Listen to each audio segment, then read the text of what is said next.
speaking of phones, maybe we could turn off our cell phones? Just a little gentle reminder. Mine's on, so I have to go attend to that. So welcome, friends of the Millis Public Library. Happy to have a wonderful guest tonight. I want to tell you just a little bit about why it's wonderful to have Ken Bloss here tonight with all the music. It's good. First, he's an antiquarian book authority. Is that right? Yes. Okay, good. Second, he owns the Brattle Bookshop, which is at 9 West Street in Boston. And if you haven't been there, make us over. It's going to be on my list to do shortly, but I understand it's a wonderful place to go. Third, if you watch Antiques Roadshow, you will have probably seen Ken doing appraisals for the Roadshow. He's done them for a few years now, hasn't he? 15 or 16. Yeah, a few. He's going to make a presentation tonight to understand, so we can understand better about how valuable our rare and old books are. And then he's going to do some appraisals. It'll probably be a little bit chaotic during the appraisals, but I hope you've all brought something fascinating for him to look at.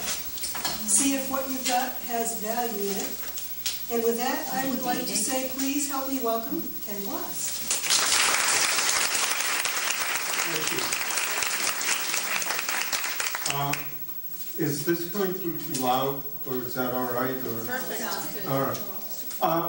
What I do in a talk is the talk will last 45 minutes to an hour. The first half hour I'll talk about what is an old book, first editions, I'll sign books, I'll show some of the things that I brought off, I'll tell some stories, anecdotes of places I've been, people I've seen, and a little bit of the background and history of the store. But what I like to do in the next 15 minutes is question and answer, because I can go on and on and on and on about old books. And at least with question and answer, I can go on about what you want to listen to. The last minute or two of the talk, I will appraise 1 or 2 books from the audience to the whole audience in detail. After that, I'll end the formal part of the talk, and then we'll get to doing the appraisals. I'll just do them a lot more quickly, or answer any and all questions. But again, I'll do it a lot more quickly so we can get out of here at some reasonable time. I guess the first thing that comes up when you talk about old books is, what is an old book? And usually people mean by that, what's a valuable old book? Well, the first printed book was in 1456, the Gutenberg Bible. If any of you have a Gutenberg Bible, let me assure you that it's valuable. Matter of fact, the last one to sell, half of it sold for $5.5 million. Single pages sell between $50,000 and $100,000, and some even a little bit more. But any book in the 1400s is valuable. After that, it depends on what the book is. You can have a book printed in the 1500s that was a relatively dull and uninteresting book then, and it's still a relatively dull and uninteresting book now, and nobody cares too much and will pay much. On the other hand, you can have a relatively recent book. The first edition of the first Harry Potter book in London, which is 15 years old, can sell for $40,000. So it all depends on what you have and what you're looking for. And when you talk about old books, I get loads of people who come in the store and they say, I have an old book and I know it's an old book, and the way I know it's an old book is the pages are all brown and crumbling. Well, I point out that's more lousy paper than it is how old the book is. Now, this is a page from a book called the Nuremberg Chronicle. And I'm going to pass this around. A lot of the other things I show tonight, I won't pass around. I know they're small. They'll be up here at the end. But you'll see it's not terribly fragile. The paper's white. The ink's black. It's one of the first books done with illustrations. It was printed in the 1490s. So this page is a little over 500 years old. And when you say to yourself, well, gee, if they could make books like that then, why don't they do it now? Well, there was a big disadvantage to a book like that. First of all, in the 1490s, you had to be quite wealthy to get an education, to learn how to read. You had to be almost nobility to be able to afford to buy a book like that. Nowadays, maybe the books aren't quite as well made, but they're at a price that can be distributed in the millions. And the real value of books is the knowledge in the books and the dissemination of that knowledge. And I think it's a very good trade-off. Inevitably, when you talk about book collecting, somebody will come up to me and say, I have a first edition. How much is it worth? And I point out that most first editions never came out in a second edition, probably never should have come out in a first edition. Nobody wants them, cares about them, or would pay anything whatsoever. A book has to be historically, scientifically, literarily, or for some other reason important that there's a group of collectors out there who want it and will pay for it. And usually when you think of first editions, you think of literature. Dickens, Twain, Faulkner, Fitzgerald, Hemingway, and so on. And even within that, there are a lot of things that can make a big difference in the price. The condition being one of the most important. The paper dust jacket on a 20th century book can make all the difference in the world. My father had a copy of William Faulkner's second book called Mosquitoes. Absolutely pristine. When he got it, it was as if he had just got it from the publisher, sealed it away. He took it out, and within a week, he sold it for $750. At the exact same time, another book deal had the same book, Mosquitoes, Faulkner, first edition, but it didn't have the paper dust jacket. A few tiny little nicks and bumps, nothing terrible. It took them a year to sell it at $40. Because a lot of collecting is prestige. It's being able to say, look what I've got. I've got the best. I've got the most wonderful. Essentially, I have what you don't have, and people who can afford it will pay absolute top dollar for the very, very best, but might not consider spending anything at all for something even slightly less. Other things that can affect the value, signed by the author. Well, once again, if the author's unknown, unheard of, the fact that it's signed might not mean much. Maybe one of your relatives wrote a book of poetry, had 50 copies, signed it, gave it to family members. It might mean an awful lot to your family, but it doesn't necessarily add much to the price. On the other hand, if it's signed by someone famous, maybe Ernest Hemingway, that could add hundreds, if not thousands of dollars to the value. In almost any type of collecting that you get into, there are nuances that add or subtract to the price, and I use signed books to show that off a little. There are some authors that are almost impossible to get their signature. J.D. Salinger, for instance, who lived up in New Hampshire, wrote the classic Catcher in the Rye, was reclusive, he didn't appear in public, and other than to a very close personal friend, absolutely would not sign a book. Thus, his signature adds thousands of dollars to the value, because you just can't get them. On the other hand, there was a local author, maybe some of you knew, who spoke out here, wrote wonderful go-see, buried treasure, pirate stories of the New England coast. His name was Edward Rose Snow. Now, Snow used to sign a lot of his books. Matter of fact, he was a friend of my father's. I knew him, and I remember one day he came into the store, and he said he had just been on Cape Cod, and he'd gone into a bookstore that he had never been in before, but Snow went right up to the section where his books were, pulled one off the shelf, opened it up, and exclaimed, "My, a rare, unsigned copy." And then he took out a pen and signed it, and then he introduced himself to the owner of the store. So, book signed by Edward Rose Snow, you don't add as much. My father had a copy of F. Scott Fitzgerald's great book, The Great Gatsby. Now, just opposite what I was saying before, it was a first edition, but it didn't have the dust jacket. It was well worn and read.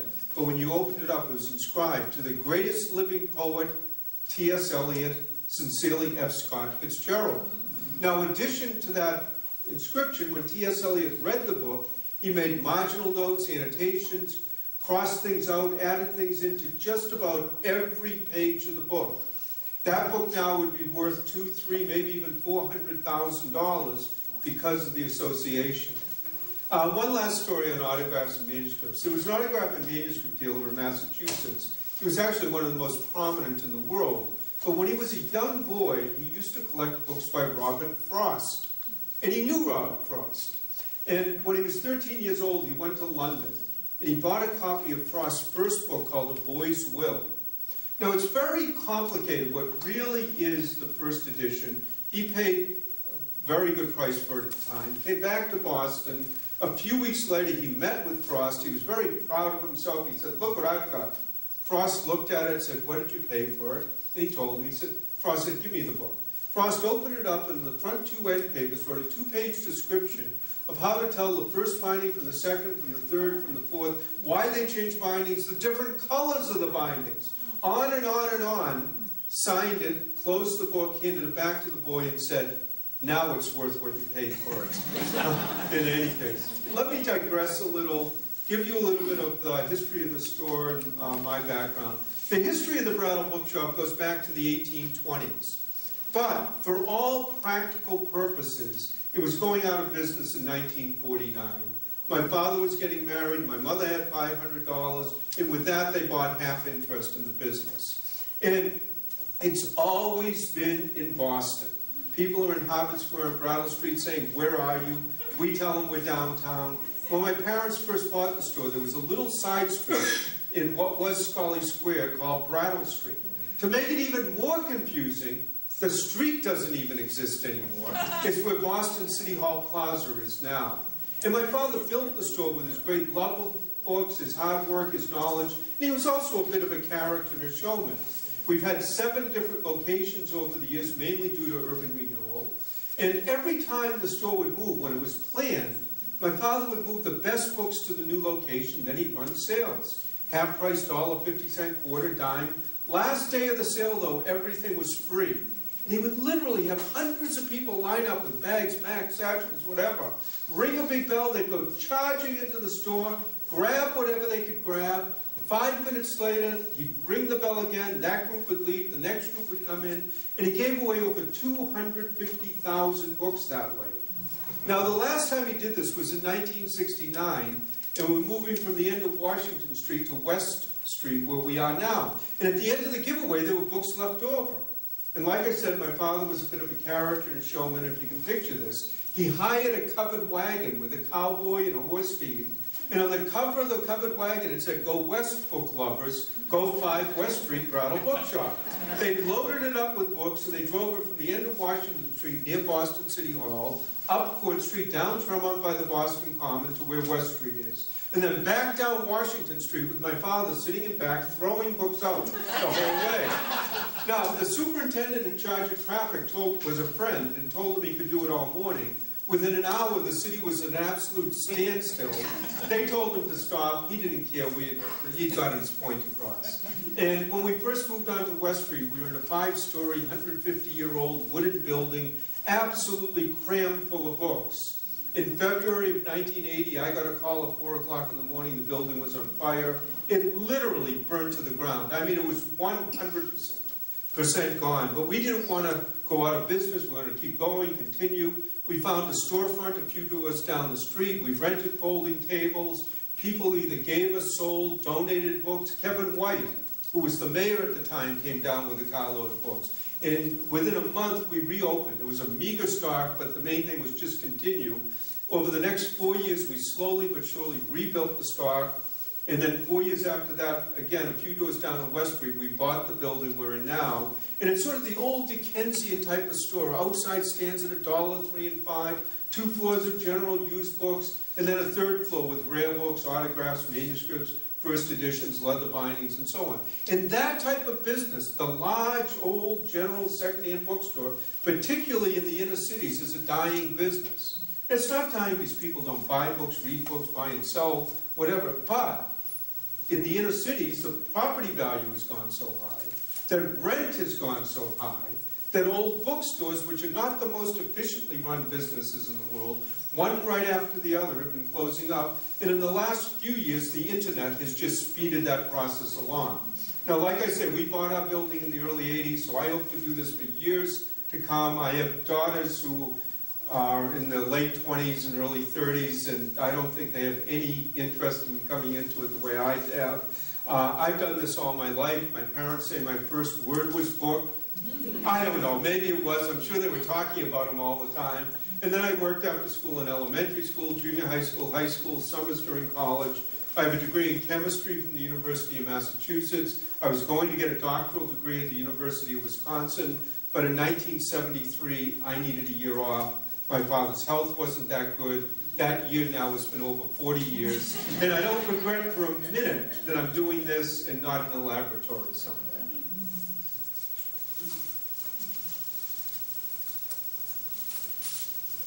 If you would ask me what's one item I wish I could find, it's a little pamphlet called Tamerlane by a Bostonian done in 1827. It doesn't look like very much, And like I said, I know it's small, it'll be up here at the end. It doesn't look like very much, but the Bostonian who did this was Edgar Allan Poe. It's his first book, and it's a classic rarity in American literature. Matter of fact, the first copy to ever really be found was in a book dealer's 10-cent table. Another book dealer spotted it, bought a whole stack of books so it wouldn't stand out, and in 1890 sold it for $1,000. Then in the 1950s, there were two postmen in the New Bedford area. And they were book scouts on the side, and being postmen, they knew where all the yard sales were and so on. And they bought a trunk of books at a sale, and at the bottom of the trunk was a Tamerlane. Families got involved, they got to negotiating, and after about 6 months, they sold it for $10,000. Then about 12 years ago, an antique dealer died in the Newburyport area. His whole estate was auctions, paintings, prints, furniture. Books, as a group, went to an antique dealer in New Hampshire.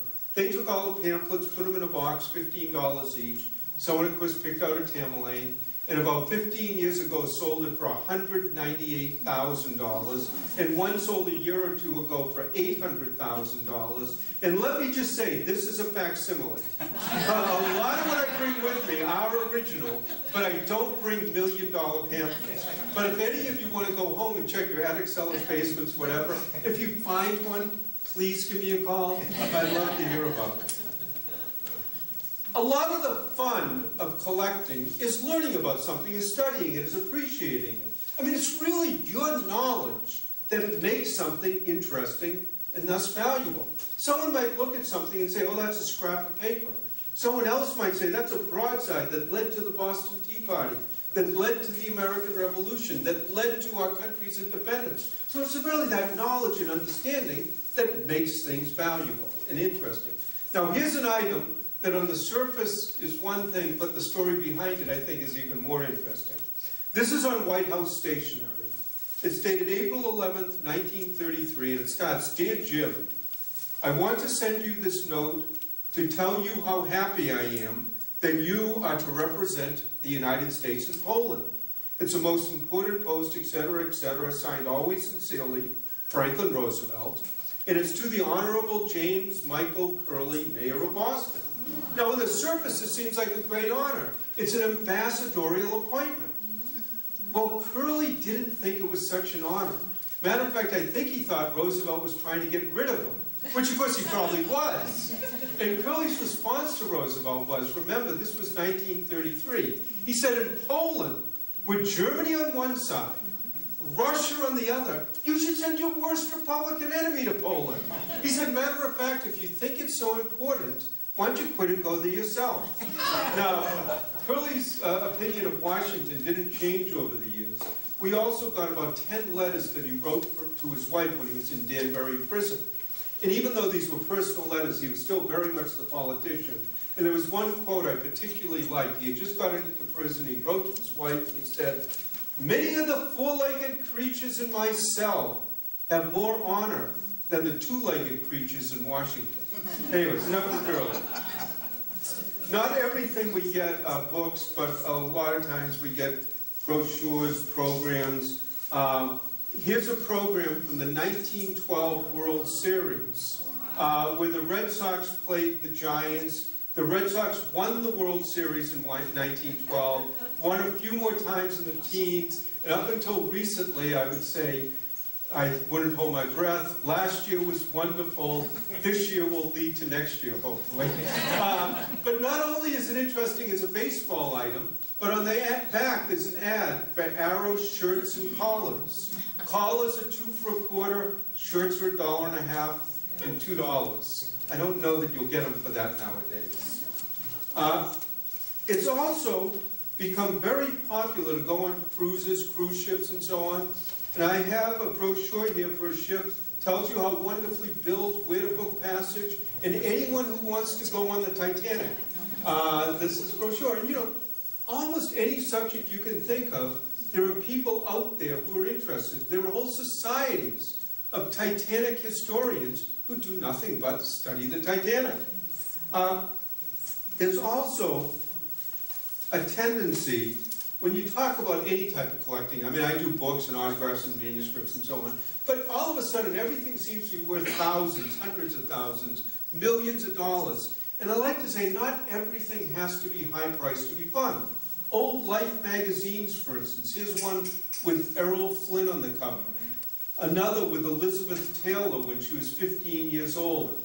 And the large majority of these sell for $1 or a few dollars, not much more. But we used to have, by a stairway in the store on a wall, 200 or 300 of the more famous Life magazines hanging up. People would sometimes stop and stare at that wall for a half an hour, even an hour at a time, lost in thought and memory. They loved them for the covers, the stories, the articles, the photographs. Made wonderful birthday or anniversary presents if you fell on the right day. And then we had a regular customer come in one day, and he bought about 50 Life magazines from World War II, which wasn't what he normally bought. So I said to him, "Why are you buying these?" And he said, "Well, I want to teach my children about World War II." And he thought a nice way to do it would be to get a few of the Life magazines, look at a couple of the photos, read a few articles, and then discuss it with them. In any case, I thought it was a great idea. I was a little skeptical. But he came in a few weeks later, and I said to him, "How's it going with the Life?" He said, "Fabulously," but not the way I thought. He says the kids don't care about the stories, the articles, the photographs, but they love the ads. And he says, and it turns out by looking at and discussing the ads with them, he could probably teach them more about what the United States was like during World War II than if they'd gone through everything else anyways. I have other things here. I have a cookbook from the 1700s. Some of the recipes are wonderful. And then you have how to cook eels the common way. And I don't know if I want to cook them anyway, but that's beside the point. One of the most interesting parts about the business for me is going out to houses and estates. That's how we get most of our books. And it's almost like being Jim Hawkins on Treasure Island every day, never knowing what you're going to see, who you're going to meet, the peoples, the books, and so on. And I'll relate a few of those stories to you, and then after that we'll see about some questions. I was out of the store, there was a call that a Mrs. Fisher had called. Mrs. Fisher called, she had some books. I called her back, she said, "Oh yes, my father died. He has 500 art reference books in Providence. Would you be interested? We want to get a number of dealers down to give offers. Providence is only an hour away. 500 art reference books sounded like a nice collection. It's no problem. They lived in an old street up near Brown University called Benefit Street. Got to the house. It was a large old colonial house. Got led through the house into a courtyard, into a garage, second floor of the garage. They had 5,000 books. Well, it turned out her married name was Fisher. Her father's name was John Nicholas Brown. Family founded Brown University, one of the wealthier families in the country. And after about 6 months, I bought about 80% of the books that I was interested in. She was happy, I was happy, and she said, "My mother has a lot of books. Most are being given to the university, some are being sold at auction, but would you like to go to Newport to take a look at the books there?" Well, their house in Newport is one of the mansions on the ocean. I mentioned this to my wife. She decided to come with me. And one of the fascinating parts was being in one of those mansions that still was being lived in by a family, and at one point wandering from the basement to the attic all on my own, without a tour guide saying, "Come here, go here, don't touch this," and just wandering through the whole place. It was fascinating. Another time I got called to another mansion in Newport, not quite as big as the Browns, and when I go out to houses, I do groups like this. I do hundreds of free appraisals. Matter of fact, my goal is that whenever you think of an old book, you think of me in the Brattle Bookshop. I don't care if you think of 10 others, just as long as I'm one of the 10. And one of the ways I feel I can do that is by giving out as much free information as reasonably possible. But there are times when people need very formal written appraisals for insurance, estate taxes, whatever, and then I discuss the fee. In any case, another mansion in Newport, not quite as big as the Browns. This was the Perry family.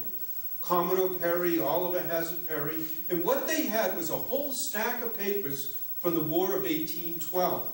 During the war, their family were privateers. Well, they're privateers if you're on our side. They're pirates if you're on the other side. It's all the way you look at it. But it was the day-to-day accountings of the ships. And they would sometimes capture a ship and realize tens of thousands of dollars profit. In 1812, that was an incredible amount of money. Then one day, one of the ships got into a battle. The ship got hit. The captain got hit. He lost his leg. 3 days later, there was a tiny entry at the bottom of the page, and it said, "Captain, $5 bonus, loss of leg." And that was the last year of the captain. So that's a little different nowadays, too. When my father was still alive, and he died almost 30 years ago, we got a call from a lady. She was very vague about her name, who she was, what she had, but it sounded like there might be some interesting things. She lived in Sharon, so it was fairly close. We got to her house. It was a little ranch house. Paint was peeling, weeds were growing, and you sort of say to yourself, "Oh, gee, what's going to be here?" She answered the door. She was quite elderly. We go in, and there are just gorgeous antiques everywhere. I mean, really, really beautiful antiques. And she got to talking. It turned out she was originally from the Boston area, but she had married the Prince of the Ukraine, the cousin of the Tsar of Russia. He had escaped just before the revolution. And she told story after story about being Russian nobility in Europe and all the court intrigues and all the goings-on, how T.E. Shaw used to stay at their house all the time, how she didn't think he accidentally died on a motorcycle. T.E. Shaw, of course, was Lawrence of Arabia. And she went on and on and on with these wonderful stories. Turned out her books were lousy, but the stories were absolutely wonderful. And when we first got into the house, on one of her walls, she had about 10 watercolors. They were about this size, pastoral scenes of Europe. And when I first saw them, I thought they were nice. And as she talked, and the longer we were there, and the more I looked at them, the nicer I thought they were. And I finally said to her, "You know, those 10 watercolors are really nice." And she sort of turned around and said, "Oh, yes, they're all Turners." So she had 10 original Turner watercolors, probably $1 million worth of paintings. It was like, "Oh, yes, they're all..." So you never know what you're going to meet, the people, the characters. And matter of fact, speaking of characters, about a little over 10 years ago, we went to one of our customers' 100th birthday parties. Now, when you go to a man's 100th birthday party, and he tells you he just got back from Barcelona, he's going to give a talk in Florida, and he's been asked to lecture in Tokyo. And I finally looked at him and I said, "Don't you think you're 100 years old? Don't you think Tokyo is an awfully long way to go?" And he said, "Well, when I used to work, it took me well over 25 hours to get to Chicago." He says, "I don't think Tokyo's a whole lot further than that now." And here's a man who could tell you about one day sitting down to dinner with Henry Ford and Thomas Edison. And he was obviously a young man at the time, and he said he was very excited about this dinner and the learning and insight he was going to get from these two men. And he got to the table a little bit early. He said about 5 minutes later, Ford came in and sat down next to him. And about 15 minutes later, Edison came in. Now, Edison was elderly, had one of those big horns for hearing, sat down opposite them, and he said the first thing, Ford turned to Edison and yelled, "My Tom, you look very good." And Edison turned to Ford and yelled, "It's the Carter's little liver pills." This man said all night long, all they did was yell about Carter's little liver pills. And he said next time he wanted to learn something, he went to the library. I can go on and on and on with these stories. I'll tell one more. We get hundreds of phone calls at the store. People wanting to know, do you have a book? Can you get a book? How hard is it to get the book? Does the book exist? What's the value? And most of those questions, either I or the people I work with, we can answer right off the top of our head. Some are a little more involved, and occasionally you really have to do some work, but that can be fun too. But every once in a while you get a call that really stands out. Again, this was a while ago. I answered the phone, "Hello, Brattle Bookshop, can I help you?" A lady, elderly, very thick Irish brogue, and the first thing she says is, "President Kennedy slept with me." Now, you have to admit that gets your attention. She stopped and waited for it to sink in, and then she went on to explain that she had worked for the Kennedy family. She had been his nursemaid. When he was 3 and 4 years old, he used to fall asleep in her arms. So he did sleep with her, but maybe not what the first thing. And what she had was a whole series of handwritten letters from the president, and she wanted to get a price on them. I was actually skeptical about that, but I thought she'd be a lot of fun and meet her, so I went to her house. She was great, wonderful stories. The letters were fabulous. I gave her what I thought was a tremendous offer on them, but much as I suspected, there was no way she could sell these letters. These letters were a part of her life. I left a note behind. As far as I know, her family still has them, probably where they belong. Maybe someday I'll hear about them again. I don't know. as I said, I can go on and on and on, but why don't I see if there are some questions? And quite honestly, anything you ask me, I can go off on a tangent. Does anyone have any questions? No? Yes. Old newspapers, are they of any value, the originals? The question is, old newspapers, do they have any value, the originals, and so on? Almost any question that you ask that's general like that, some do, some don't. In general, 20th century newspapers, one of the big problems with them is the paper is so bad that you just try to turn a page and they fall apart. Now, there are a few, like the Boston Globe gave the first announcement of the Titanic sinking. That's a valuable paper. There's a few with sports, like Babe Ruth and so on. The ones you might think are valuable aren't, probably. The Kennedy assassination, the first man on the moon, World War II ending, because everybody saved those papers and put them up in the attic and said, someday these are going to be valuable. Well, because of that. But, on the other hand, collecting newspapers has gone really up. And you can get newspapers back to the Revolutionary War, the Civil War. Actually, Civil War are fairly common, but depending on what battles, what accounts, Lincoln's assassination, that type of thing can be valuable. Probably one of the most valuable papers is there was a paper in Philadelphia in 1776 that printed the Declaration of Independence. That can get into the hundreds of thousands of dollars. So, if you get the right ones, they can be. But newspapers can be fascinating. I one time had a newspaper from the 1760s from Essex County describing the Boston Massacre. Now, you know, I'm thinking to myself, I'm sitting here reading this account of the Boston Massacre, the way somebody in Salem or so on might have first read it. And one of the other things, and so, you know, you're holding it, you know, history comes to life. But one of the other things that I did, and I ended up counting, because the first sentence was 150 words long. Now, what do you think an editor at the New York Times or the Globe would do with a 150-word sentence? So it's a different style. But yes, they are very collectible. It depends on what it is. You had a question? Yeah, I just realized I have a letter from Kennedy when I worked on his campaign. Would you know what that would be? The question is, you have a letter of Kennedy that you wrote to him during his campaign? He wrote to me. He wrote to you. Just a thing. Thank you, no. One of the things, when you're collecting presidential letters, autographs, manuscripts, they're much more valuable as president on presidential stationery. The content of the letter makes a big difference.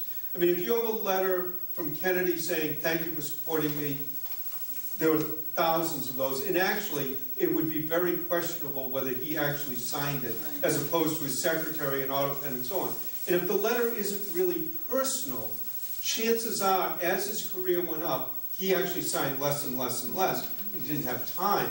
On the other hand, if it was a 5-page letter dealing with, you know, the Bay of Pigs and that, written to, I mean, that would be tremendously valuable. So it depends on, first of all, authenticating the signature, and second of all, what it is, what the, you know, what it's about, the condition of it, and so on. But if a general letter of Kennedy, if it's authentic, can run in $500, $1,000. A great letter could run thousands of dollars or more. Signed profiles and courage. Again, he particularly is very tricky, because he's when they started the auto pens and so on. I mean, when you think of it, George Bush, the first George Bush, when they first had the first war in the Middle East, I read once that 70,000 people wrote to him and they answered every one of them. Well, if he had been answering every one of those letters, he wouldn't have been doing anything else. So it's what's practical. Yes? What is the best way to store your books or newspapers so that you can maintain them as best as possible? Well, the question is, how do you store, care for, and you know, repair and so on, of books, manuscripts, and so on? Probably, unless you're dealing with very, very rare books. I mean, you're not Harvard University where you're going to build atmospherically controlled rooms with alarms and spend hundreds upon hundreds of thousands of dollars. In general, if you're comfortable, the books will be comfortable. If it's not too hot, too cold, too damp, too dry, a lot of these books have lasted a long time, probably longer than we've been alive, and probably will a lot longer than we will be. You don't want to keep them in direct sunlight because their spine will fade. Probably don't want them in a shelf too tight because inevitably someone will go like that. You don't want them too loose because they'll bend. But in general, that's probably fine. And then you get sort of into the question of should you fix, repair, you know, if there is a problem. Collectors like the books as close to the original as they can possibly get. So even if the original isn't that attractive, you don't really want to do anything and probably want to do the minimal. But if there really is a problem that you think needs repair, you know, you go to somebody who's a skilled craftsman, bookbinder, restorer. It's not cheap. They've got to support a family, send kids to college, pay the rent. And there are two ways to evaluate whether you do that. One is monetary. I mean, if you have a $5 book and you put a $100 repair into it, you're going to still have a $5 book when you're done. If you have a $5,000 book and a $100 repair might make sense. On the other hand, you might also deal it sentimentally. If you have a book that's been handed down in your family for generations, it has sentimental value, then you evaluate whether you fix it that way or not. Anyone else? No. Tell you what, why don't, okay, in the back. I don't know if what I have is appropriate or in your area of expertise, but what I have is a piece of wood that documents an old tree in Boston Common with some Boston Common history. And like I say, I don't know if it's in your... Well, the question is whether a piece of wood that documents, it's probably the old elm on the Boston Common that they cut off pieces of. In general, we get into that somewhat, there's lots of them. I can tell you that right off. They literally slivered that up and another one that wood shows up from is the Constitution boat, the boat, because they've done so many repairs that occasionally they'll cut wood off. And that's sort of peripherally. But one of the things, just in books or in general, there is no way any one person can know everything. As a matter of fact, if you did know it all, it probably would get very boring after a while. But what you need to do is know who does know it. So a lot of times, you know, someone will call me, they'll have a particular book or a piece of wood or something, and I will say either you want to get in touch with this person or I'll call a colleague who I know has just dealt with this type of thing and, you know, ask for help myself and then get you. But I can tell you with the great elm on Boston Common, there are lots of pieces of that wood and they show up a lot. And, you know, people might pay $30, $50, but not much more than that. Tell you what, at this point, why don't I do one or two appraisals to the whole audience? Did anyone bring a Bible? Well, that's fine. That would be fine. Why don't I do yours? And did anyone bring sort of a Victorian book? I'll walk over. That's all right. A Victorian with a very decorative cover. A very decorative cover that, and the reason I'm asking for these has nothing to do, you can sit, I'll return it. Yeah, that will do, that's perfect. I have a diary. Yeah, the Cape Cod. No, this, my uncle's from Alderman Bird. no, the reason I'm asking for these actually has nothing to do with value. It leads into stories. But let me just say something about appraising, first of all. When I do appraisals at a group like this, I generally give a retail value. In other words, that price that you would pay if you came into my shop or a shop like mine, it is not what you would get if you're selling the books. If you're selling the books, you generally should expect about 1/3 to 2/3 of the retail value. When you get into the lower price end, sometimes the markup is even more because you've got to make some money. On the other hand, when you get to the much higher value books, the percentages can come down just because there's more money. I bought a copy of Audubon's Quadrupeds a number of years ago. Not the birds, but the animals, but the big, huge, 150 plates, but the original. At the time, I paid $100,000 for it. I sold it within 2 weeks for $105,000. That's only a 5% markup, but it's $5,000. Well worth the time and effort I spent. And I pretty much had it pre-sold before I even bottom. So when you get to the much, much higher values, particularly on things that are going to turn over fairly quickly, percentages can come down just because the amounts of money involved is so much more. Also, everything I say is subjective. In other words, the fact that I say something's worth $100 doesn't mean a colleague of mine won't say 125 and another colleague say 75. So if you know what you've got, you get a price, you're happy with it, great. If you're not sure, get a second, third, fourth, fifth opinion. There's nothing wrong with that. It's just almost more a matter of how much time and effort you want to put into it. In any case, the first book we have here is Cape Cod by Thoreau. It's illustrated by a man named Johnson. It was done in the early 1900s, 1908.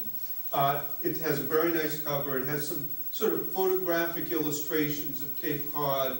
And it has a little bit of staining here. That's actually insect damage. And a little bit worn there. It's a nice copy. There's a little more damage here. Probably around $25, $35. In mint condition, it might sell for $100.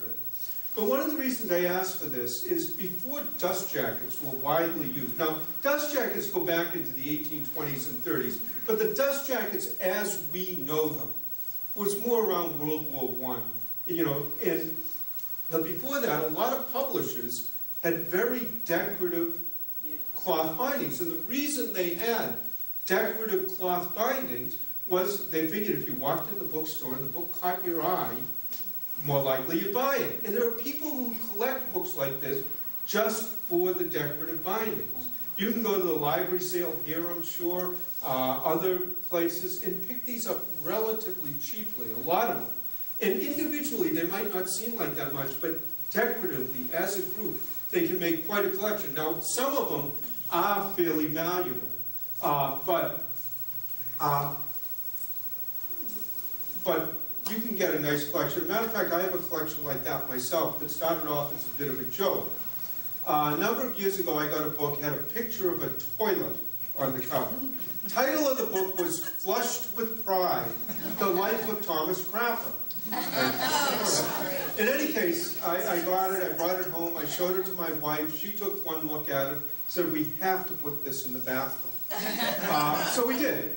A couple of days later, I got another book, well, a little like this, but had a big eye staring out of the cover. The title was We Never Sleep. It was a history of the Pinkerton detective agency. But with a big eye staring at you, I thought, put that in the bathroom too. Now this is a little half bathroom, so there's no shower, no steam. And next thing you know, we built bookshelves, and now we have 300 or 400 of these Victorian-style illustrated books in our bathroom. People walk in, they're a little taken aback, but there's loads of reading material. And one of the rules of the collection is that nothing can be valuable, because every once in a while a book falls off the shelf, and you can imagine where it ends up. I like to end the talk talking about Bibles, and one of the reasons I like to do that is the Bible is the most commonly printed book of all time. Always has been, probably always will be. And we sometimes will get 5 and 10 calls a week with people who have 100, 200-year-old family Bibles. Well,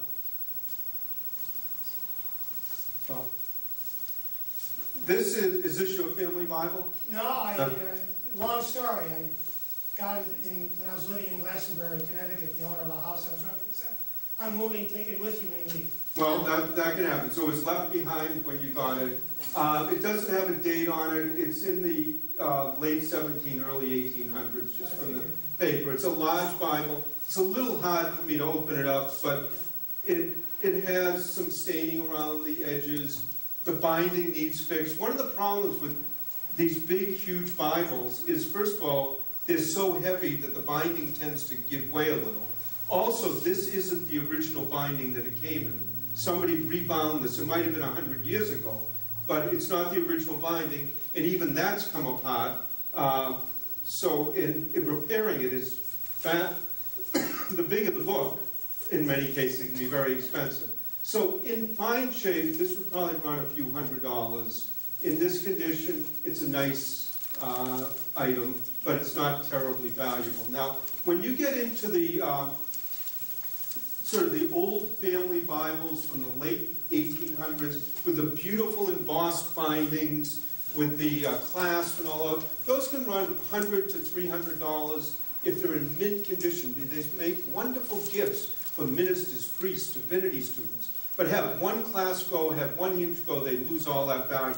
Now, sometimes in the middle and back, they have lists of births, deaths, marriages, family history. Those can be invaluable to the local historical or genealogical society, but they usually want to just Xerox out that page, maybe the title page. They don't want the whole Bible. Now, there are exceptions, and it's always worth checking. There's the Gutenberg Bible. There are other Bibles that are valuable. So, like I say, it's worth checking. And one of the things that was mentioned at the beginning of the talk that I do the Antiques Roadshow, and usually we don't know on the new shows, we know that we did something in a city, but we don't know whether we're going to be on, whether they edited it or so on. But I actually do know this coming Monday in Knoxville, I did a appraisal on some, and I know it's going to be on Monday. So at 8 o'clock on Monday, sometime during the hour. But in any case, the way the Antique Roadshow runs is you appraise on a Saturday. There are 75 or so appraisers that come to a show. It's done in a convention center. There's tables, folding tables, where, for instance, 3 book appraisers sit next to the music appraisers, next to the jewelry appraisers, next to the glass, next to the ceramics, so on and so forth, around a big circle. And there are 5,000 or 10,000 or so people who come to a show. Each person brings 2 items. So there's around 10,000 items that come to a show. You appraise from 7:30 in the morning till sometimes 8 or 8:30 at night, pretty much straight through. And that's what makes up 3 hours or 3 TV shows. And you're there all day long and appraising. And one of the shows before, because we have to be there a little before it opens, and we were talking about the other book appraising, we said, gee, I wonder how many Bibles will come in today. So we decided to count 85 in one day in one city at the Antiques Roadshow. Now, as a matter of fact, now, depending on who the other appraisers are, sometimes we have a little pool going on the Bible. And it's a great show. It's a lot of fun. It's a great way to see the country. Anywhere you go in this country, if you make a little effort, the people are wonderful. There's things to see everywhere. But in any case, I'll end on one last story about Bibles. I got called to a large old church in Boston, well over 100-year-old church, and they had a very large library, and they had me in because they wanted to see whether they had any valuable books that just accumulated over the years. I spent a day there, and they actually had some very nice books. And at the end of the day, the priest said to me, will you come down the basement? There are a few more books. I went down and looked at those. And then there was a closet. It was actually more like a small room, not nearly as high as the ceilings, but it would cover this corner. The priest opened the door, front to back, floor to ceiling, top to bottom. It was stuffed with thousands of old Bibles. And I looked at the priest and I said, what is this? And he said, well, people hate to throw away books. They feel it's sacrilegious to throw away Bibles. So what happens when a parishioner dies and the family doesn't want the Bible? They come and they present it to the church. And he says, what do? We very graciously accept it. We don't want to offend anybody. And we go downstairs, open the door, throw it into the restroom. And he says, we can't drive a dumpster up to the back of the church and fill it full of Bibles. That just wouldn't be right. So I use it as an example to say that if you want to give something to a charity, ask them if they want it first. If they want it and can use it, it's great. But if all you're doing is taking your old junk, you're really not doing anyone a favor. One last thing. I'm not bashful about it. I brought my card. We have 800 numbers, email, whatever. Don't ever hesitate to call that you think you're bothering myself, the people I work with. We'd much rather have 100 people call than the 101st person say, I just threw away a Tamerlane. Now, the way I do the appraisals, normally I do them in a crowd seat, but I guess you have a numbering system. But if you want us, I don't do it to the whole group. I'm going to end the formal part of the talk now. If anyone sort of wants to stand over my shoulder, hear what I'm saying, but any order whatsoever that goes into this slows it down amazingly. So I'll let you get your number system go, but and if anybody, I know, if anybody did bring a bunch of books and there are people waiting behind you, I might only do one or two, but then go to the end of the line, I'll do them all, but it's not fair to keep people waiting. So basically I'll say thank you very much, bring things up, and just, we'll do it.